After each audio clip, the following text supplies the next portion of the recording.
Ça y est, les amis, euh, l'équipe de France est disqualifiée de cette Coupe du Monde 2026 de manière brutale, de manière inattendue, de manière décevante. Ça sera un débrief de cette demi-finale, ou du moins si on peut appeler ça une demi-finale, parce que les joueurs de l'équipe de France n'étaient pas à la hauteur de ce qu'on attendait d'eux, n'étaient pas à la hauteur de l'enjeu, n'étaient pas à la hauteur de l'événement. Il y a beaucoup de déception, de tristesse, mais surtout d'incompréhension. Donc là, c'est un débrief à chaud. On va essayer de décrire un peu ce qui s'est passé. Parce que parce que c'est relativement incompréhensible ce non-match. On prédisait un match serré, voire une victoire à coup sûr de l'équipe de France. En tout cas, elle était même favorite pour certains. Quand tu voyais la démonstration de force qu'elle avait fait depuis le début de cette Coupe du Monde, le rouleau compresseur, la sérénité qu'elle avait, la combinaison, bref, c'était tout. Toutes les équipes qu'elle avait affrontées semblaient impuissantes face à cette équipe de France. Et en face, on avait une équipe d'Espagne qui avait fait des bonnes copies, mais aussi des copies mitigées comme le Cap-Vert ou même contre la Belgique. Hein, c'était un match relativement middle. Ils ont failli être accrochés par les Belges. Et, euh, et voilà, donc les gars, asseyez-vous. Aujourd'hui, on va faire un débrief avec une ambiance un peu maussade. On va essayer d'être le plus objectif possible, même si ça va être pas forcément facile. Donc asseyez-vous, ici Dame Soccer. Voilà, donc je lance tout juste ma chaîne YouTube. Si jamais vous aimez bien ce que je fais, n'hésitez pas à me soutenir, à vous abonner, à liker, à partager, à commenter. C'est toujours bon pour le référencement. Voilà, donc merci en tout cas pour votre soutien. Et ce match avait commencé de manière équilibrée. Voilà, et puis déjà, juste avant de parler du match, on va quand même parler de la composition. Parce que moi, il y a des choses que j'ai pas compris. Il y a des choses que j'ai pas compris dans cette Coupe du Monde. Alors quand tout va bien, effectivement, c'est bien, mais quand tout va mal, on peut également citer les points critiques. Ce qui est potentiellement critiquable. Et je comprends pas pourquoi Barcolet est titulaire dans cette équipe de France, dans le sens où c'est pas qu'il est mauvais, mais c'est parce que pour moi, il a beaucoup plus d'impact dans les 20 dernières minutes qu'en tant que titulaire dans cette équipe de France. Euh, pour moi, Désiré Doué est beaucoup plus intéressant en tant que titulaire. Et sur le plan stratégique, Barcola fait davantage de fulgurance quand la défense adverse elle est fatiguée. Quand lui, il arrive avec sa rapidité, il a beaucoup plus d'impact sur les défenses ennemies. Et sur le plan stratégique, je trouve que c'est beaucoup plus avantageux pour l'équipe de France. Je comprends pas ce une 2 un coup c'est Désiré Doué, un coup c'est Barcola. Ils n'ont pas du tout le même impact dans le match. Et, euh, et voilà, donc déjà premièrement. Ensuite, deuxièmement, le gros point d'interrogation, c'était Tchouaméni titulaire. Alors dès que j'ai vu ça, je vous cache pas, ça m'a surpris parce que ça fait 3-4 matchs que Tchouaméni ne joue pas. Il a certainement perdu un peu de rythme et que surtout Manu Koné faisait de bonnes prestations. J'ai pas compris cette titularisation soudaine. On l'a vu ce soir, Tchouaméni, il n'était pas forcément en jambes. Il n'était pas dans le match, il n'était pas dans le rythme attendu de l'enjeu de cette demi-finale.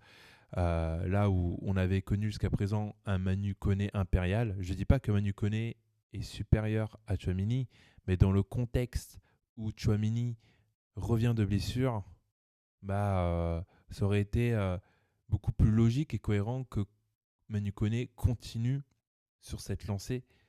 Voilà, donc ça c'était aussi un autre choix bizarre. Et puis après, voilà. Bon, voilà, c'est grosso modo, c'est les deux choix qui m'avaient un peu titillé avant le match. Ensuite, j'en parlerai un peu plus tard de la gestion de groupe à long terme, parce que pour moi, il y a eu des incohérences aussi. Je pense euh, le groupe qui a joué était beaucoup trop restreint. Voilà, je pense qu'on aurait pu davantage élargir euh, les, le temps de jeu à certains joueurs pour nous donner des possibilités ou des aperçus dans des moments critiques où on en avait besoin, par exemple, comme aujourd'hui, euh, comme par exemple Kanté, Zaï Emery, Malo Gusto, Lucas Hernandez. Voilà, Théo Hernandez a mal débuté sa Coupe du Monde et Lucas Digne s'est avéré être son héritier. Mais Lucas Digne, c'est un très bon joueur, mais c'est pas un joueur exceptionnel. C'est un joueur fiable quand le niveau est, je dirais, moyen ou élevé, mais quand on se rapproche de l'élite, très vite, comme ce soir, il a pris le bouillon. Digne n'était absolument pas au niveau. Et ça aurait été intéressant, dans d'autres mesures, de voir ce qu'aurait pu donner, par exemple, le cas de Lucas Hernandez, qui est la doublure de Nuno Mendes au PSG, mais qui, dans les moments critiques, quand Nuno Mendes était absent et qu'il fallait compter sur ce soldat-là, et ben, sur les 2 dernières années, Lucas Hernandez a plutôt répondu présent. Donc voilà, donc bon, bref, on va pas faire le conseil de classe de tout à chacun parce que ce soir, la copie de l'équipe de France, elle est relativement noire. Elle est noire, c'était un non-match du début jusqu'à la fin. Alors non, pas du début jusqu'à la fin parce que l'entame de match de l'équipe de France, elle est... on commence bien, du moins on commence normalement, comme les Espagnols, mais le premier point de ce match, le premier point de bascule, c'est le penalty. Et là, je pense qu'il va y avoir des discussions. On a beaucoup qui ont dit ouais, il n'y a pas penalty, etc. Machin, truc muche. Bref, la décision elle est prise. Moi, quand j'ai vu l'action, j'ai trouvé plutôt logique et cohérent le tir au but. On a dit ouais, Yamal il le touche de la main. Ouais, Lucadine il le voit pas. C'est Yamal qui vient et qui percute sa jambe, etc. Oui, effectivement, c'est vrai. On peut débattre, on peut refaire le monde, etc. Mais maintenant c'est passé. Moi, ce que, ce que moi je comprends pas déjà, c'est pourquoi Lucas Digne il fait un contrôle de la tête en pleine surface de réparation. Moi, dès qu'il a fait ça directement, j'ai senti le danger. J'ai senti le danger. Et comment un joueur de ce niveau-là, à ce niveau de la compétition, tu prends ce genre de risque? C'est ça que je comprends pas. Alors, il y en a qui vont dire ouais, faut pas tomber, c'est pas lui, c'est pas de sa faute. Après, on peut dire aussi, il y a Saliba qui lui a pas averti attention, il y avait le pressing de Yamal derrière parce que le pressing de Yamal il est bon, il arrive au bon moment et il arrive et puis on le voit pas venir. Mais d'abord, je comprends pas pourquoi Lucadine il fait une sorte de vieux contrôle de la tête comme s'il avait le temps directement de l'amortir. Enfin, je sais pas, je pense qu'il pensait peut-être réellement qu'il était tout seul, mais c'est dangereux. C'est dangereux quand on n'a visibilité derrière, etc. Après, on peut jeter la pierre à Saliba, à Lucadine, à Yamal, à l'arbitre. Mais en tout cas, tout ça, c'est regrettable. Moi, au premier abord, j'ai pas compris, j'ai envie de dire, la naïveté de Lucadigne à ce moment-là. Et puis après, évidemment, il se retourne, il est surpris, et puis il a ce geste qui, qui semble percuter Yamal, qui s'écroule, et il y a un penalty. En tout cas, il y a contact, et du coup, il y a un penalty. 50% diront oui, 50% diront non. L'arbitre a pris sa décision, et ainsi soit-il. Mais Lucadigne, dans le doute, il aurait dû la dégager de la tête. C'est le premier réflexe auquel j'ai pensé quand la balle est arrivée sur lui. Et donc du coup voilà donc et ce point de pénalty c'est le point de bascule parce que Oyarzabal s'avance avec son pied gauche et puis il ne va pas trembler même si Mac Maignan plonge du bon côté. Le pénalty est bien tiré hein, du côté gauche de Mac Maignan en pleine puissance. Bien joué, bravo. Et puis ouverture du score par l'Espagne. Et là à ce moment-là on sent que l'équipe de France a reçu un coup psychologiquement parce que à partir de ce moment-là, on décroche du match, on commence à louper des contrôles, on commence à ne plus savoir quoi jouer, on sent qu'il y a de la panique, on sent qu'il y a une perte de maîtrise émotionnelle, psychologique dans ce match. Et c'est ça en fait le problème. Et comme un malheur n'arrive jamais seul, les gars, et ben peu de temps après, il y a Saliba qui se blesse. Saliba, pionnier de cette défense centrale avec Upamecano et qui se blesse à ce moment-là du match après avoir concédé un penalty qui était regrettable, qui était évitable. Et bien là, c'est le ciel qui tombe sur la tête des Français. À partir de ce moment-là, l'équipe de France devient méconnaissable, le talon d'Achille est touché, et l'équipe de France commence à couler. Et là, le match se déséquilibre, et les Français perdent totalement la maîtrise du match, de la technique, de la tactique. Émotionnellement, on est irritable. On fait des fautes à répétition, on est en retard. On joue dans un mauvais rythme, tout à contresens. Toutes les mauvaises décisions, on les prend. Personne est dans son match, absolument personne. Quand il faut faire la passe, quand il faut jouer vite, on ne le fait pas. À l'image de la récupération de Tchouaméni, au lieu de l'envoyer directement devant, je ne sais pas qu'est-ce qu'il fait, c'est de contrôler, machin, bref. Et les pertes de balles et les fautes techniques. Les fautes techniques, Ousmane Dembélé, tes contrôles, putain, tes contrôles. Ce soir, c'était pas Ousmane Dembélé, c'était Ousmane Tiekaré. C'est quoi ces contrôles de district? Putain, c'était le mauvais Ousmane Dembélé qu'on avait. C'était sa pire version. Là, c'était pas le ballon d'or, c'était le ballon de Wish. Et là, absolument toute l'équipe de France, dans son ensemble, est tombée dans ses travers. Kylian Mbappé qui est retombé dans son individualisme, et a essayé de tout faire tout seul, à pas passer la balle dans le bon tempo. Quand il le fallait, il voulait s'embourber dans des dribbles à 2-3, bam, bam, bam. Barcola qui tente des frappes de loin, alors c'est bien, effectivement c'est bien, mais déjà de près, t'arrives même pas à les cadrer, tes putains de balles. Tu crois que c'est le moment de prendre des paris? Hein, Granola? Ensuite, Michael Olise, il semblait perdu sur le terrain. En fait, l'équipe de France semblait perdue. Les quatre devant étaient isolés. Un à gauche, un à droite. Il n'y avait plus de coordination, il n'y avait plus rien. Le milieu de terrain, on s'est fait broyer. Tchouaméni, il a pris l'eau, il a pris le raz-de-marée, il a pris le tsunami, Tchouaméni. Rabiot, c'est pareil. En retard pour l'instant. L'équipe de France qui avait géré sa Coupe du Monde, le milieu de l'équipe de France qui avait géré sa Coupe du Monde jusqu'à présent, a pris l'eau. Et puis, justement, les gars, juste avant ce match, j'avais 2 points d'interrogation et le match allait jouer sur ces 2 zones du terrain. Premièrement, les latéraux, parce que les Espagnols jouent avec des latéraux hauts, avec le dédoublement de Pedro Porro et de Cucurella, et ça n'a pas manqué. Le penalty vient d'un centre, il me semble, de Cucurella, et puis après le deuxième but vient de Pedro Porro, qui joue comme un avant-centre, qui joue comme un ailier, qui combine. Et ça tombe mal parce que le point faible de cette équipe de France, son talon d'Achille, c'était justement les latéraux. Jules Koundé, putain, on va ouvrir le dossier de Jules Koundé, les gars. Quel joueur surcoté. Il pue la merde offensivement et défensivement. Je sais pas pourquoi Choupi est autant adoré par Didier Deschamps. On va dire, ouais, mais il a joué des Coupes du Monde, machin, truc plus, nanana. Les gars, sa Coupe du Monde en 2022, elle est pourrie. Il prenait l'eau à chaque fois. Et puis même à la finale de la Coupe du Monde, enfin bref, de partout, il est nul, Tchouaméni, il est nul. Non, Koundé, il est nul. Offensivement, c'est aléatoire. Il faisait des fautes, des erreurs techniques défensivement, et c'est pas la première fois.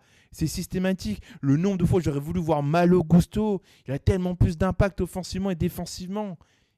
Il est meilleur que Jules Koundé, mais Jules Koundé joue au FC Barcelone. Le FC Barcelone et le Real de Madrid, ils sont flingués. Les gars, c'est le pire Real de Madrid et le pire FC Barcelone des 10 et des 20 dernières années. Ils arrivent encore à la tête de la Liga. Ils ont sans aucune concurrence. Et Koundé, il est titulaire indiscutable en arrière droit dans ce FC Barcelone qui pue la merde aussi. C'est ça. Et puis moi, je trouve que Jules Koundé, c'est le mec qui a la gueule de l'emploi. Frère, va faire des défilés de mode. Putain, quand il s'agit de jouer au foot, il n'y a plus personne. Je suis désolé, les gars, je suis désolé. Mais Jules Koundé, c'est cataclysmique. Déjà. Contre des équipes moyennes, je le trouve middle, hein, techniquement, dans ses mouvements, dans ses machins. Il est de bonne volonté, mais je le trouve juste. Évidemment, ce soir, il a pris l'eau aussi, il a pris le bouillon. Alors, c'est pas le pire. Hein. C'est pas le pire, mais en vrai, l'équipe de France ce soir, elle a été cataclysmique. Et puis en plus, avec la sortie de Saliba, Maxence Lacroix qui a fait. Il nous a bien eu, hein. Lui, c'est le genre de mec qui passe son entretien, qui fait ouais, ce mec il est brillant, et quand il a le poste, le mec il en branle pas une, il se chie dessus, il s'est chié dessus. Il a fait 2 matchs dans cette Coupe du Monde. Le mec, il a fait un super match amical contre l'Équateur en match amical en mars, ce qui lui a valu sa place en Coupe du Monde. Et putain, par contre, il a aucun air de la guerre. Déjà, je l'ai senti relativement fébrile face à un match change-en-jeu contre l'équipe B de la Norvège. Des ballons perdus, des mauvais contrôles, des erreurs de positionnement. Mais ce soir aussi, c'est pareil, il a pris le bouillon. Alors après, c'est vrai, c'était pas l'idéal et c'est des fautes, t'as pas de chance. Mais putain, franchement, c'était hyper fébrile. Tu voyais que le mec, il était pas serein. Tu voyais que le mec, il flippait. Bref. Donc du coup, cette équipe de France, elle a pris l'eau. Les 4 devant, personne ne se trouvait. Hein. C'était la pire version de tous, hein, de Kylian Mbappé, comme j'ai dit, de Ousmane Dembélé. Puis après, les gars, j'ai envie de vous dire, je ne sais pas si c'est l'équipe d'Espagne qui était très forte ou si jamais c'était l'équipe de France qui était méga nulle. Parce que en soi, les Espagnols, je les ai trouvés bons, mais pas si bons que ça. Hein. Enfin, ils étaient bons, mais je ne sais pas, ils jouaient à la baballe, tranquille. Ils avaient une bonne maîtrise du terrain, ils avaient un bon pressing haut, etc. Mais après, le jeu avec ballon, c'était pas si extraordinaire que ça. Mais après, d'un côté, on va pas critiquer l'Espagne, hein, parce que nous, on a été pire. On a été pire. Nous, c'est touche le fond et creuse encore. Tellement on était pourris, tellement on était nuls. On était nuls. Les gars, les contre... Franchement, j'ai cru que j'allais péter un câble. On était en retard, il n'y a rien qu'à aller. On était en retard dans les pressings, on est dans les positionnements. Offensivement, il n'y a rien qu'à aller. Personne n'était placé comme il le fallait. Il n'y avait aucune combinaison qui marchait. Nos meilleures actions étaient à la 90e minute de jeu. Aucun centre réussi, aucune combinaison réussie, aucun placement fait, tout. On était en retard, hors tempo, rien, nul à chier. On était nul à chier. Et il fallait que notre pire match de la Coupe du Monde, on le sort, ni plus ni moins, dans les matchs les plus importants. Et moi, ce match-là, il m'a clairement fait penser à France-Argentine 2022. Et j'ai l'impression que cette équipe de France, elle a un problème dès qu'on commence à passer à l'étape supérieure. Et ce n'est pas la première fois que lors des matchs à fort enjeu, que les équipes de Didier Deschamps se chient dessus. Donc à mon avis, je pense que la manière d'aborder les matchs, le travail psychologique, est nul à chier. Didier Deschamps, avec France-Portugal 2016... France-Croatie 2018, même si l'équipe de France gagne la Coupe du Monde contre la Croatie, 4-2, les Croates étaient meilleurs que nous. On gagne contre le cours du jeu, parce qu'on a été beaucoup plus pragmatique, et j'ai pas honte de le dire. Et en 2022, pareil, aussi on prend le bouillon, on réussit à revenir suite à un penalty, suite au triplé de Kylian Mbappé, mais putain, tout le match, on se fait dégommer. L'équipe de France, elle est méconnaissable.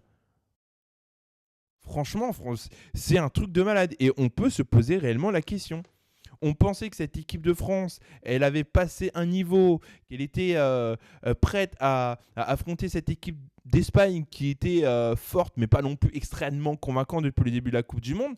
Après les 2 dernières branlées qu'on s'est pris en 2024 et en 2025, moi, j'étais plutôt serein en leur disant, les gars, c'est pas la même équipe de France. Mentalement, psychologiquement, même les joueurs, etc. C'était pire que les 2 derniers matchs. C'était pire. On a pris l'eau. On a pris le bouillon. Franchement, c'est honteux. C'est honteux. Et puis franchement, je vais vous dire un truc ce soir, les gars.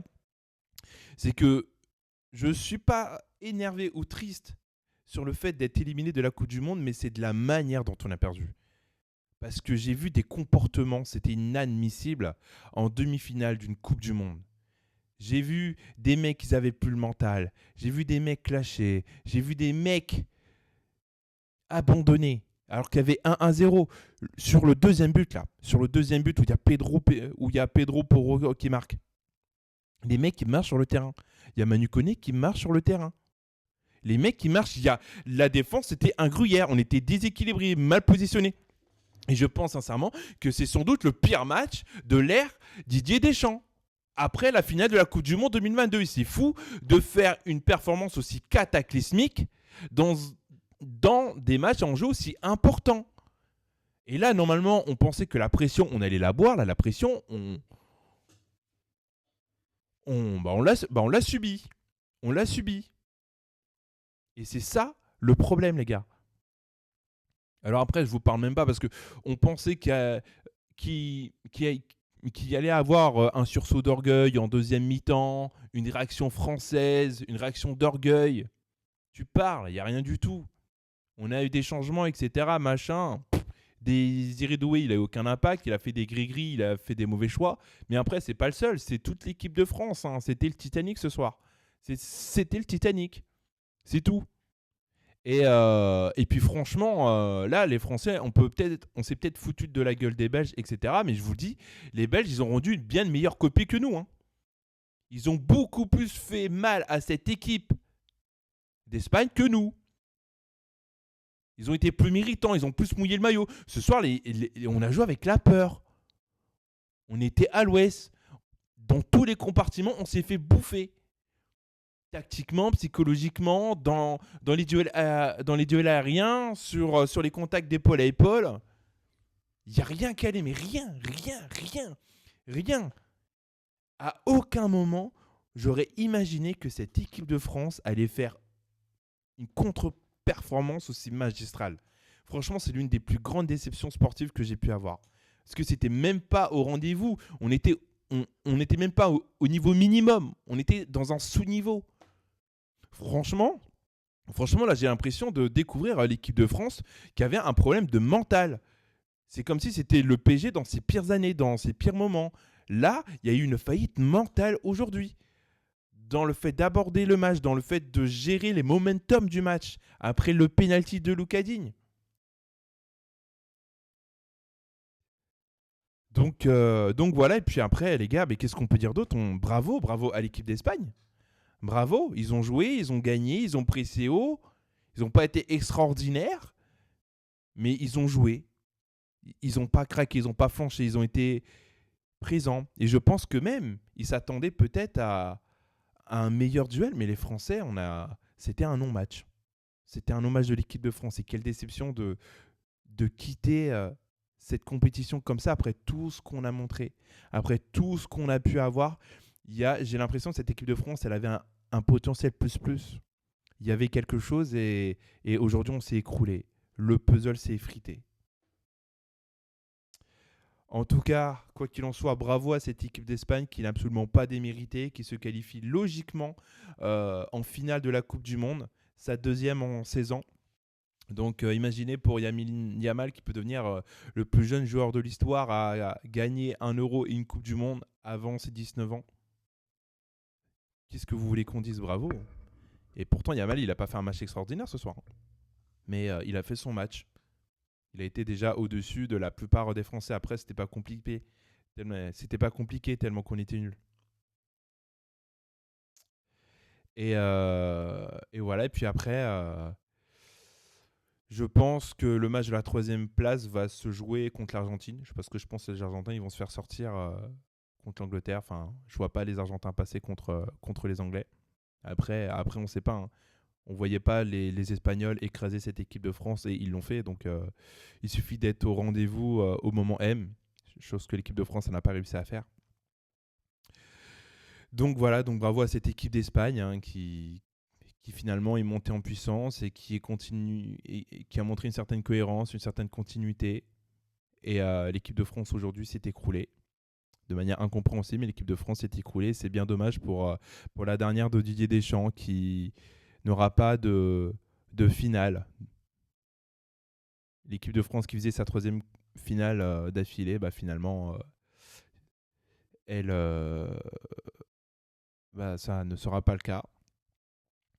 Donc en tout cas, quoi qu'il en soit, les gars, on va essayer d'être objectif et on va quand même remercier cette équipe de France qui nous a procuré pas mal d'émotions, même si la fin elle est plus que décevante. Bravo à cette équipe de France qui aura fait un beau parcours, qui aura montré un beau visage sur l'ensemble de la compétition. Dommage qu'on finisse mal. Il va falloir essayer de bien finir malgré la déception, malgré la tristesse. de bien finir, essayer d'aller chercher cette troisième place, au moins pour Didier Deschamps, essayer de bien finir. Si jamais c'est contre l'Argentine, on pourrait même avoir peut-être un match, une petite revanche d'orgueil par rapport à 2022. Voilà, voilà les gars, donc bravo aussi à monsieur Kylian Mbappé, qui a été fortement critiqué avant la Coupe du Monde. Beaucoup le voyaient remplaçant et qui aura fait une Coupe du Monde de patron, qui a été un meneur d'hommes sur le terrain et en dehors du terrain, qui a été un véritable leader, euh, qui aura apporté son courage et ses coronets jusqu'au bout. Et aujourd'hui, comme toute l'équipe de France, il était impuissant. Il voulait bien faire, on voyait qu'il était motivé, mais c'est pas Kylian Mbappé qui a échoué, c'est l'équipe de France qui a échoué. Didier Deschamps, il a échoué. Sa tactique était bancale. Sa, sa composition de départ aussi. Puis après, les joueurs n'étaient pas dedans, donc quelle déception. Je pense c'est l'une des plus grandes déceptions de cette équipe de France. Pas parce qu'on a perdu, mais c'est la manière dont on a perdu. C'est vraiment... on descend de 20 étages, quoi. Donc voilà les gars, donc maintenant, bravo, bravo aux Espagnols. L'aventure se termine pour nous. On va essayer d'aller chercher cette troisième place. Et maintenant, place demain à la deuxième demi-finale entre l'Angleterre et l'Argentine. Moi, je mets une pièce sur les Anglais en espérant qu'ils sortent ces corrompus d'Argentins, les gars. Voilà, donc je vous dis à très bientôt. Salut.